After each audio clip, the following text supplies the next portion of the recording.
May 4-ാം തീയതി നിയമസഭാ തെരഞ്ഞെടുപ്പിൻ്റെ ഫലം വരുമ്പോൾ ഒരു പതിറ്റാണ്ട് കാലത്തെ ഇടവേളയ്ക്ക് ശേഷം UDF വീണ്ടും അധികാരത്തിലേക്കെത്തും എന്നുള്ള ആത്മവിശ്വാസമാണ് ഘടകകക്ഷി പാർട്ടികളുടെയും മുന്നണിയുടെയും നേതൃത്വം ഒരുപോലെ പ്രകടിപ്പിക്കുന്നത്. വിവിധ പാർട്ടികളും മുന്നണി നേതൃത്വവും നടത്തിയ വിലയിരുത്തൽ അനുസരിച്ച് 80 സീറ്റുകളിൽ വിജയം ഉറപ്പാണെന്ന അവകാശവാദവും UDFിൻ്റെ ഭാഗത്തു നിന്ന് ഉയരുന്നുണ്ട്. ഈ സാഹചര്യത്തിൽ UDFിലെ എല്ലാ ഘടകകക്ഷികളും തന്നെ തങ്ങളുടെ നില മെച്ചപ്പെടുത്തും എന്ന കാര്യത്തിലും തർക്കമില്ല. 26-ലെ നിയമസഭാ തിരഞ്ഞെടുപ്പിൽ ഏറ്റവും മികച്ച പ്രകടനം കാഴ്ചവെക്കുവാൻ പോകുന്ന UDF ഘടകകക്ഷി കേരള കോൺഗ്രസ് ജോസഫ് ഗ്രൂപ്പാണ് എന്നതിൻ്റെ കൃത്യമായ സൂചനകളും ഈ ഘട്ടത്തിൽ പുറത്തു വരുന്നുണ്ട്. 2021-ലെ നിയമസഭാ തിരഞ്ഞെടുപ്പിൽ കേരള കോൺഗ്രസ് ജോസഫ് ഗ്രൂപ്പ് UDFിന് വേണ്ടി 10 സീറ്റുകളിൽ മത്സരിക്കുകയും കേവലം 2 സീറ്റുകളിൽ മാത്രമാണ് വിജയിക്കുകയും ചെയ്തത്. അതിനാൽ തന്നെ ജോസഫ് ഗ്രൂപ്പിൽ നിന്ന് 2 സീറ്റുകൾ ഇത്തവണ കോൺഗ്രസ് പിടിച്ചെടുക്കുകയും ചെയ്തു. ജോസഫ് ഗ്രൂപ്പ് 2021-ൽ മത്സരിച്ച ഏറ്റുമാനൂർ, ഇടുക്കി സീറ്റുകളാണ് ഇത്തവണ കോൺഗ്രസ് ഏറ്റെടുത്ത് സ്ഥാനാർത്ഥികളെ മത്സരിപ്പിച്ചത്. ജോസഫ് ഗ്രൂപ്പ് 2021-ൽ മത്സരിച്ച തൃക്കരിപ്പൂർ സീറ്റ് കോൺഗ്രസ് ഏറ്റെടുക്കുകയും പകരമായി കാസർഗോഡ് ജില്ലയിലെ കാഞ്ഞങ്ങാട് സീറ്റ് അവർക്ക് വിട്ടുകൊടുക്കുകയും ചെയ്തു. നിലവിൽ പുറത്തുവരുന്ന സൂചനകളനുസരിച്ച് ജോസഫ് ഗ്രൂപ്പ് മത്സരിച്ച 8 സീറ്റുകളിൽ 7ഇടത്തും അവർക്ക് വിജയം ഉറപ്പിക്കുവാൻ കഴിയുന്നു എന്നതാണ് വ്യക്തമാകുന്നത്. ജോസഫ് ഗ്രൂപ്പിനെ സംബന്ധിച്ചിടത്തോളം പാർട്ടിയുടെ ചെയർമാനായ PJ ജോസഫ് തെരഞ്ഞെടുപ്പ് രാഷ്ട്രീയത്തിൽ നിന്ന് വിരമിക്കൽ പ്രഖ്യാപിച്ചുകൊണ്ട് അദ്ദേഹത്തിൻ്റെ മകനായ അബു ജോൺ ജോസഫിനെയാണ് തൊടുപുഴ സീറ്റിൽ മത്സരിപ്പിച്ചത്. ഇവിടെ LDFിൻ്റെ സ്ഥാനാർത്ഥിയായി അബു ജോൺ ജോസഫിൻ്റെ എതിരാളിയായി മത്സരിച്ചത് കടുത്തുരുത്തിക്കാരനായ കേരള കോൺഗ്രസ് മാണി ഗ്രൂപ്പിൻ്റെ യുവ നേതാവ് സിറിയക് ചാഴികാടനായിരുന്നു.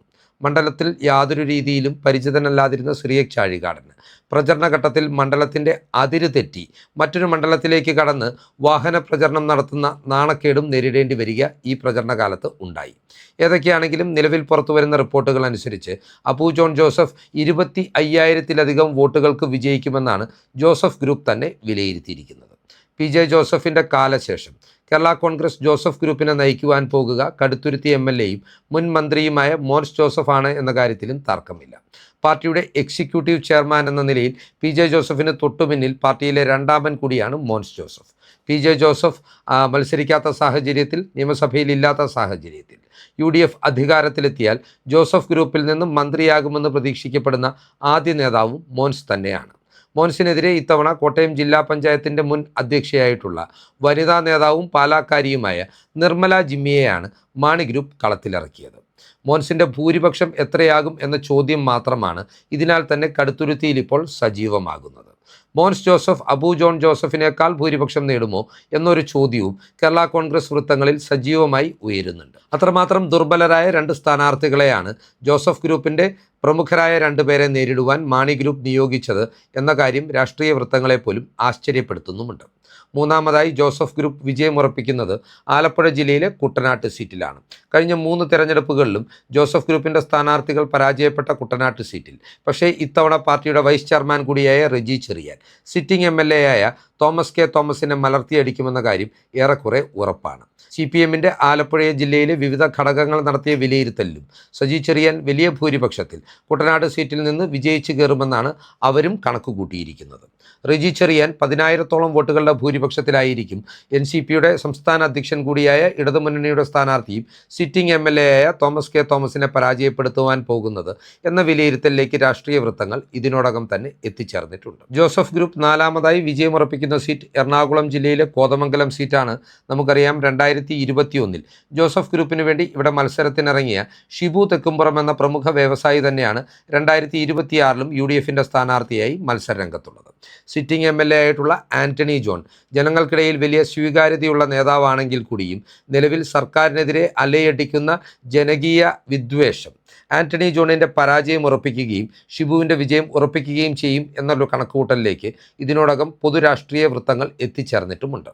നേരിയ ഭൂരിപക്ഷത്തിനാണെങ്കിലും ഇത്തവണ വിജയം ഉറപ്പിക്കുന്ന ജോസഫ് ഗ്രൂപ്പിൻ്റെ സ്ഥാനാർത്ഥിയായി നിയമസഭയിലെത്തുവാൻ ഷിബു തെക്കുംപുറത്തിന് സാധിക്കും എന്ന് തന്നെയാണ് ഇതിനാൽ തന്നെ വിലയിരുത്തേണ്ടത്. 5ാമതായി ജോസഫ് ഗ്രൂപ്പ് വിജയമുറപ്പിക്കുന്നത് തിരുവല്ല സീറ്റിലാണ്. പത്തനംതിട്ട ജില്ലയിൽ ജോസഫ് ഗ്രൂപ്പ് മത്സരിക്കുന്ന ഏക സീറ്റാണ് തിരുവല്ല. തിരുവല്ലയിൽ നിന്ന് ഇത്തവണ അവർക്ക് വേണ്ടി മത്സരിക്കുവാൻ ഇറങ്ങുന്നത് പാർട്ടിയുടെ ജില്ലാ അധ്യക്ഷനും UDFിൻ്റെ ജില്ലാ ചെയർമാനും കൂടിയായിട്ടുള്ള വർഗീസ് മാമനാണ്. വർഗീസ് മാമനെ സംബന്ധിച്ചിടത്തോളം സിറ്റിംഗ് MLA മാത്യു ടി തോമസിനെ പരാജയപ്പെടുത്തുവാനുള്ള എല്ലാ അനുകൂല സാഹചര്യങ്ങളും അദ്ദേഹത്തിന് ഈ തെരഞ്ഞെടുപ്പിൽ ഉണ്ട് എന്നതാണ് വസ്തുത.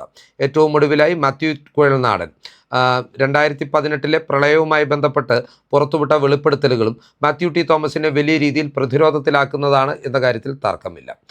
തിരുവല്ല സീറ്റ് ഒരു മാറ്റത്തിനൊരുങ്ങിക്കഴിഞ്ഞു എന്ന കൃത്യമായ സൂചനകൾ തെരഞ്ഞെടുപ്പ് പ്രചരണ രംഗത്ത് തന്നെ വ്യക്തമായിരുന്നു.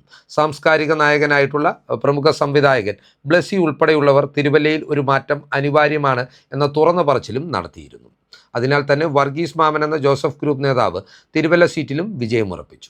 ഇത്തരത്തിൽ 5 സീറ്റുകളിൽ ജോസഫ് ഗ്രൂപ്പ് വിജയമുറപ്പിക്കുമ്പോൾ പിന്നീട് അവർ മത്സരിച്ച 3 സീറ്റുകളിൽ കാഞ്ഞങ്ങാട് ഒഴികെയുള്ള 2 സീറ്റുകളിലും വളരെ ശക്തമായ മത്സരമാണ് അവരുടെ സ്ഥാനാർത്ഥികൾ കാഴ്ചവെക്കുന്നത്. UDF തരംഗമുണ്ടായാൽ അതിൻ്റെ ആനുകൂല്യത്തിൽ ഈ 2 സീറ്റുകളിലും അവർക്ക് വിജയിക്കുവാൻ സാധിക്കും എന്ന് തന്നെയാണ് പുറത്തുവരുന്ന വിലയിരുത്തലുകൾ സൂചിപ്പിക്കുന്നത്. ഇതിൽ ആദ്യത്തെ സീറ്റ് എന്ന് പറയുന്നത് ഇരിങ്ങാലക്കുട സീറ്റാണ്. തൃശ്ശൂർ ജില്ലയിൽ ജോസഫ് ഗ്രൂപ്പ് മത്സരിക്കുന്ന ഈ സീറ്റിൽ ഇരിങ്ങാലക്കുടയിൽ നിന്ന് 3 വട്ടം മുൻപ് MLA ആയിട്ടുള്ള കേരള കോൺഗ്രസ് നേതാവ് തോമസ് ഉണ്ണിയാടനാണ് UDFന് വേണ്ടി മത്സരത്തിനിറങ്ങുന്നത്. LDFന് വേണ്ടി മത്സരത്തിനിറങ്ങുന്നത് CPM നേതാവായിട്ടുള്ള ഇപ്പോഴത്തെ ഉന്നത വിദ്യാഭ്യാസ മന്ത്രി R ബിന്ദുവാണ്. പിണറായി വിരുദ്ധത മാത്രമല്ല, ബിന്ദുവിൻ്റെ ധാർഷ്ട്യവും ബിന്ദുവിൻ്റെ വിവരമില്ലായ്മയും അതുപോലെ തന്നെ ബിന്ദു ഉന്നത വിദ്യാഭ്യാസ രംഗത്തിനുണ്ടാക്കിയ തകർച്ചയുമെല്ലാം ജനങ്ങൾക്കിടയിൽ ചർച്ചയാകുമ്പോൾ തോമസ് ഉണ്ണിയാടൻ നേരിയ ഭൂരിപക്ഷത്തിനാണെങ്കിലും വിജയിച്ചു കയറും എന്ന തരത്തിലുള്ള സർവേ റിപ്പോർട്ടുകൾ നേരത്തെ തന്നെ പുറത്തു വന്നിട്ടുമുണ്ടായിരുന്നു. 7ാമതായി ജോസഫ് ഗ്രൂപ്പ് വിജയപ്രതീക്ഷ വെച്ചു പുലർത്തുന്ന സീറ്റ് എന്ന് പറയുന്നത് ചങ്ങനാശ്ശേരി സീറ്റാണ്.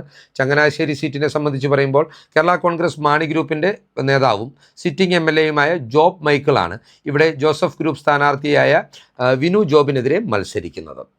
ജോബ് മൈക്കിൾ മണ്ഡലത്തിൽ സ്വീകാര്യനാണെങ്കിൽ കൂടിയും കേരയിൽ ഉൾപ്പെടെയുള്ള വിഷയങ്ങളിൽ ജനങ്ങൾക്കിടയിൽ LDFനോട് നിലനിൽക്കുന്ന അതൃപ്തി വിനു ജോബിന് അനുകൂല ഘടകമാകും എന്നാണ് വിലയിരുത്തപ്പെടുന്നത്.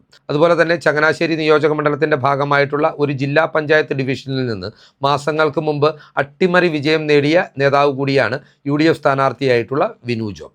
അതിനാൽ നേരിയ ഭൂരിപക്ഷത്തിൽ വിനു ജോബും വിജയിച്ച് നിയമസഭയിൽ എത്തും എന്ന് തന്നെയാണ് വിലയിരുത്തൽ. ജോസഫ് ഗ്രൂപ്പിനെ സംബന്ധിച്ചിടത്തോളം പറയുമ്പോൾ മത്സരിച്ച 8 സീറ്റുകളിൽ 7ഇടത്തും വിജയമുറപ്പിക്കുവാൻ കഴിഞ്ഞാൽ അവർക്ക് UDF സർക്കാർ അധികാരത്തിലെത്തുമ്പോൾ 2 മന്ത്രി പദവിക്കും ഒരു ചീഫ് വിപ്പ് പദവിക്കും അവകാശവാദം ഉന്നയിക്കുവാനുള്ള അർഹതയുണ്ട് എന്ന വസ്തുതയും നാം ഈ ഘട്ടത്തിൽ മറന്നു പോകരുത്. കാരണം 2011-16 കാലഘട്ടത്തിലെ ഉമ്മൻചാണ്ടി സർക്കാരിൻ്റെ കാലത്ത് 7 മന്ത്രിമാരുണ്ടായിരുന്ന കേരള കോൺഗ്രസ് മാണി ഗ്രൂപ്പിന് 2 മന്ത്രി പദവിയും ചീഫ് വിപ്പ് പദവിയുമാണ് ലഭിച്ചത്. മന്ത്രിമാരായി KM മാണിയും PJ ജോസഫും മന്ത്രിസഭയിലെത്തിയപ്പോൾ ആദ്യഘട്ടത്തിൽ ചീഫ് വിപ്പായി PC ജോർജും പിന്നീട് തോമസ് ഉണ്ണിയാടനും അധികാരത്തിൽ എത്തുകയുണ്ടായി. ഇതേ സാഹചര്യം തന്നെ നിലനിർത്തുവാനായിരിക്കും 7 സീറ്റുകളിൽ വിജയം നേടിയാൽ ജോസഫ് ഗ്രൂപ്പ് ആഗ്രഹിക്കുവാൻ പോകുന്നത്. ജോസഫ് ഗ്രൂപ്പിൽ നിന്ന് മോൻസ് ജോസഫിനെ കൂടാതെ ഒരു മന്ത്രി ഉണ്ടായാൽ അത് ആരായിരിക്കും എന്നുള്ള ഒരു കൗതുകവും രാഷ്ട്രീയ വൃത്തങ്ങളിൽ ഇതിനോടകം തന്നെ ഉയരുന്നുണ്ട്. PJ ജോസഫിൻ്റെ മകനായ അബു ജോൺ ജോസഫിനും അതുപോലെ തന്നെ പാർട്ടിയിലെ സീനിയർ നേതാവായിട്ടുള്ള തോമസ് ഉണ്ണിയാടൻ്റെയും പേരുകളാണ് പ്രധാനമായും ഈ പദവിയിലേക്ക് ഉയർന്നു കേൾക്കുന്നത്. അതുപോലെ കത്തോലിക്ക ഇതര വിഭാഗത്തിൽ നിന്നുള്ള ഒരു നേതാവിനെ മന്ത്രി പദവിയിൽ എത്തിക്കുക എന്നൊരു തീരുമാനത്തിലേക്ക് ജോസഫ് ഗ്രൂപ്പ് എത്തിയാൽ നറുക്കു വീഴുവാൻ പോകുന്നത് തിരുവല്ലയിൽ നിന്നുള്ള മാർത്തോമാ സമുദായ അംഗമായിട്ടുള്ള പാർട്ടിയുടെ പത്തനംതിട്ട ജില്ലാ അധ്യക്ഷനായിട്ടുള്ള വർഗീസ് മാമൻ്റെ പേരായിരിക്കും എന്ന കാര്യത്തിലും തർക്കമില്ല. ഏതൊക്കെയാണെങ്കിലും നിലവിലെ രാഷ്ട്രീയ സാഹചര്യത്തിൽ ജോസഫ് ഗ്രൂപ്പിന് 8ൽ 7 സീറ്റുകളും നേടുവാനായാൽ അത് അവരുടെ ഒരു ഉയർത്തെഴുന്നേൽപ്പിന് വഴിയൊരുക്കുമെന്ന കാര്യത്തിൽ തർക്കമില്ല. ആത്യന്തികമായി ജോസഫ് ഗ്രൂപ്പിൻ്റെ ഈ ഉയർപ്പ് മാണി ഗ്രൂപ്പിൻ്റെ തകർച്ചയ്ക്ക് വഴിവെക്കും എന്ന കാര്യത്തിലും തർക്കമില്ല. ഈ രാഷ്ട്രീയ ചിന്തകൾ പ്രേക്ഷകർക്കായി പങ്കുവെച്ചുകൊണ്ട് ഈ വീഡിയോ ഇവിടെ അവസാനിപ്പിക്കുകയാണ്. കൂടുതൽ രാഷ്ട്രീയ വാർത്തകൾക്കും വിശകലനങ്ങൾക്കുമായി ഞങ്ങളുടെ ചാനൽ സബ്സ്ക്രൈബ് ചെയ്യുക. നന്ദി.